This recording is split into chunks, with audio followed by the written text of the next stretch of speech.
Hi my friend, it's Pat Sloan here. So we're starting here today because on New Year's Eve I rearranged my furniture in here and I want to show it to you. I'm still waiting on a desk to come in, but I'm going to show you now because the desk is supposed to arrive today and I need to film today and it's not here yet. So on the next video you'll see that, but it's also going to change to where I'm sitting for the videos and a bunch of other stuff. So let me just flip this around and we'll take a little look-see. My room is about 10 by 16 and it has issues that cause you not to be able to use a room this size as efficiently, such as this whole wall. I can't put anything on it because the slider goes out of the house, and we have a eat-in area to the kitchen right here. So that limits, I have one whole wall that I can't put anything on, and I have to have passageway. Also behind this quilt is a fireplace, and then of course the door in, like everybody would have in a regular room. Might have a window or two, but so I have sort of 1.5 wall that I can't use. So what I did is, this is the big koala table, and you'll remember that this chair used to be right here, and all my camera equipment was over here, and I could rotate around the whole table. Well, it was very tight on all sides. So we looked at it and decided, well, it was longer than it was wide, so let's eliminate the ability to walk around it. And years ago I had a table set up like this, so it was not this big though. And then instead of having my desk jammed in the corner, we'll move it to the middle, and that's where a new desk that's a little bit longer is coming, and then a smaller table, because now I don't have as much space for that table that was there. And then here is my design wall, still not any different, but I will be filming here more often than here, because when I'm sitting here, it looks, you're either going to see, and I'll do that sometimes, but my backdrop would be, the lighting would just be horrific. So I would have to close these, and then it would just have no quilt or anything to look at, just the white blind. So I will more than likely be filming most of the time on this far side now. And one of my goals is to see if I can get rid of this light up here, because it blocks the pretty quilt. And after 5 years of living with this light in my room 24 hours a day, it never comes down because it's too much work and I have to store it somewhere. So I would like to get rid of it. So I'm going to try filming without it and see if some of the other lighting just picks up for me. And what I've gained is this space here, this beautiful, beautiful workspace, so that I can move around and not feel like I'm this little mouse trail around the table, which was just after 10 years 10 years I was tired of that. Now the table I'm getting is a little bit shorter too, so I actually get a little bit more design wall. I also have to move my ironing board there. It's going to come down because of electric, your irons pull a lot of heat. So it has to be plugged around into the kitchen where I was just standing. So here's this space, right? You always see me filming right out to there. So I've got my heater for this room, because this room sticks out from the house. It's 3 sides to the outside. So that gives us challenges. So the ironing board won't stand up unless I'm using it. And that's the biggest downfall here, because but the pluses are so big that I will learn. I will learn. So now you'll see when I'm filming, you'll get either this view here, or I'll see if I can angle the camera kind of that way. So it's going to be a little bit different. So that's how my Tackle It Tuesday started. Last Tuesday on New Year's Eve. yeah, we spent the entire day. And then that still has me have a lot of things I would like to restructure where things are, where my storage things are. And then also that infamous thing that I do multiple times a year is to sort of, you know, there's stuff that I'm not using anymore and find new homes for it. And that's, I think all of January is probably going to be having some of that going on for me. Okay, so right now I do not have that big light on that I showed you, and it is pretty much overcast day. There's not a lot, there's like no light coming in from this side window, or there's light, but not like sunshine light. So we'll see. I just really want to get rid of that light, and now it just blocks everything. So, okay, so this is the view at the moment. The monitors will actually be shifted back and up once the new desk comes, so they will be in a slightly different spot. Maybe I'll put quilt pictures on them. That's I got the beach right now. Okay, so today we're going to do color of the month.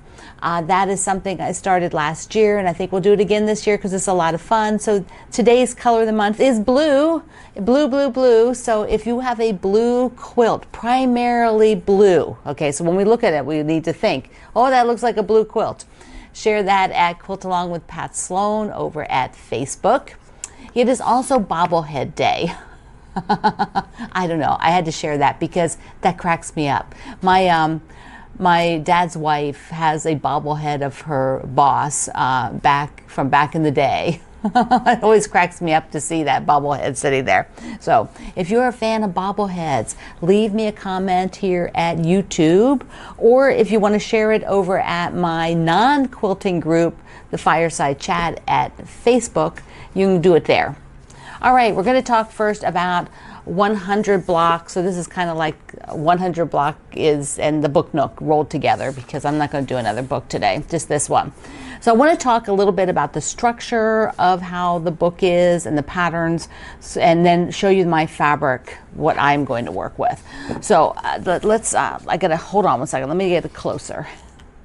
So for 100 blocks, a Tula Pink book, she has a little bit different format than maybe a lot of books or patterns that you've read. So I want to look at that with you. And then in the back are the quilt layouts. So there's multiple layouts. You have to decide a couple things. One is, which layout do you want? Like what size? How many are you going to make? And like I'm doing this one, the Cityscape, which is 70 blocks. I also totally love some of the other ones, which use a few more blocks, like this one here. I adore this one, but I don't want to quilt that big. So but that is just such a cool layout. And if you have the book, you could adapt that for something else. Here's just with sashing. Then the other thing you have to figure out, and this is a good one to use to talk about, is that, are you going to use your background in the blocks? You can see here, and how a lot of people handle it is they don't use the background fabric in the block at all. So if you are, you're going to need more yardage than the pattern says. So just keep that in mind. All right, so I'm just going to go through this one block and to show you the format. So the book has one page, has it in a block in fabric, and then here it has the block in kind of like a drawing. So this is a graphic, and then up here are the sizes. And so it's going to show you, like, this pink is here, this purple is here, this darker purple is down below, this print is this one, this print is that one, and it tells you how many, 4 of them, and the size, and it also has it in centimeters for those of you who use that. So that is the structure, and they're all like this. They're all like that. Okay, so the other thing that you have to do, let me go back to one of the quilts. Okay, so the other thing that you have to do is, let me just talk to you a second. I want to do this in 10 months. So I don't want it to stretch any further, which means I actually want to be finished in October. So that means I need to do, for 70 blocks, 10 months, 70 blocks, that's 7 blocks a month. It's pretty easy math, right? So I have to have 7 blocks a month. These are kind of grouped. The book is grouped in kind of a style. So what I am going to do is I'm going to look at every 10 blocks and not do 3 of them. That's how I'm going to work. And over the 10 months, I will do 7 each month. And I might do them a couple at a time. I might, do one, just depends on what I feel like, but I will always at the end of the month have done 7, except that I might do a couple of more here in the winter so that in October I actually have them done and I can do the setting. So instead, that might really be, 6 months, or I'm sorry, all this math, 9 months and do 70 blocks. So that might be what I do. So you need to take a look. If you're going through here and you look at the first 10 blocks and you decide, or there's some maybe you don't want to do, like there's a couple with a lot of little pieces like this. These are 6-inch blocks, so these are tiny pieces, 6-inch finish. So probably I will eliminate ones that have a lot of little pieces, and that's just how my brain is going to work. Okay, so what fabric am I using? What I decided to do was pull some of the Tulip Pink fabrics that are green and then a little bit of yellow, and she doesn't have a lot of gray, so, and I'm not sure I will end up using any gray, so a couple of pieces that I owned that were gray I put in there. So what I have is these are the 3 that I used on the first block, or 4 that I used on the first block. Whoops, right there, see? So I have those, so I use those. But of the Tulip Pink fabrics, because I think, of her fabric lines, it would be fun to put some of them in. So I did have quite a few yellow, like I'm sure there's some big enough spots that this, places that this will work. And this with the hamster. I had a hamster when I was a kid, so I absolutely have to have Janice the hamster in there. And so the yellow, the banana, you've seen me, if you've been following me, I've used the yellow banana before, the cat. And I'm not sure Alice will go in there, but this is one that, if there's one that has a big spot, I'll put Alice. These are a couple of the gray ones that I had. And then all of these are her fabrics that are green. Like, look at that, like the acorns will be fun to fussy cut. This is not her fabric. I don't think so. That's something else I had. And then here's some white background ones that I think will work in, somewhere. The teacups. And then this is a green from something else. I don't know what, that I threw in there. So after that, primarily I'm going to use green. I might go and grab another yellow as an accent, but I want to primarily use green. So these are all my green fabrics. And I primarily like olivey greens. That's my kind of go-to, anywhere in that olivey green shade. And I don't really have a ton of novelty stuff in the greens. I mean, there is some, like here's something with some veggies on it, which is super cute. But for some reason, I've got some bees, things like that. But there's not a lot of novelty stuff, which, some text print. There's seaweed here. So this is what I will work with. And so my quilt will be primarily green blocks with the little splashes of yellow, and maybe some of that gray will go in there. But I have a feeling that's probably not going to happen. I probably won't need that because the blocks are small. And then I can control having fun with the individual block, and then knowing that the whole quilt is going to read green when it's done. And that's kind of my goal, is to have one like that. So that is super fun. I am very, very excited. I'm going to go ahead and cut up a few more blocks for that and get them ready. Okay, the other thing is, a few people asked me about London Town. Well, I took a break from the London Town. I have that fabric starched, but I will get back on that for the Thursday video this week. And I started the kitty. Here's the kitty. And I started it. Yes, I work from bottom left. So bottom left.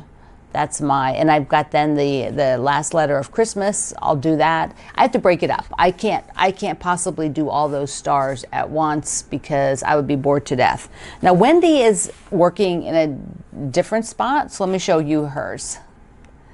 So you can see that she's sewing a different section than I am, which is kind of fun because everybody approaches cross stitch differently and where they do things. So yeah, that's where we are. So I want to give you an update on the World Central Kitchen charity drive. You have all been incredibly amazing. You bought t-shirts and coffee mugs and stickers and notebooks and zippy pouches and tote bags and all kinds of things over at the merchandise store, such as a snowflake. I probably need to get another one in blue or something. But we donated as a community $2,310. Yay! Thank you for your generosity and working with me to support World Central Kitchen. So I also had a little bit of mail. This one is from Cheryl in Pennsylvania. Look at this pretty card. Look at that. And look what she made me. Oh my gosh. Liebkuchen, that's those cookies that from the Leckerli company. That's the type of cookies those are. And then she sent along a little easel. So if I want to display it, I can display it, or it's got a gorgeous hanger. Thank you so much. Oh my gosh. That is just awesome. I had such a cute card from my friend Laura that helps us out as an ambassador. She goes by Half Pint. So many of you know Half Pint, who loves coffee and donuts as much as, more than I do. Right, Laura? More. And I have one from, this is from Robin in Wisconsin. Look at that pretty card. Looks like Norman Rockwell, doesn't it? At least it does to me. It's like, oh, gorgeous. She found some fabrics for me with a British feel. Look at these. Then there's a red with the crowns on it. That one. These two, definitely. These can go for the flags. I think so. And then the scenery. There's another little strip. There's the scenery. So cool. Thank you, everybody. These are awesome. Mwah.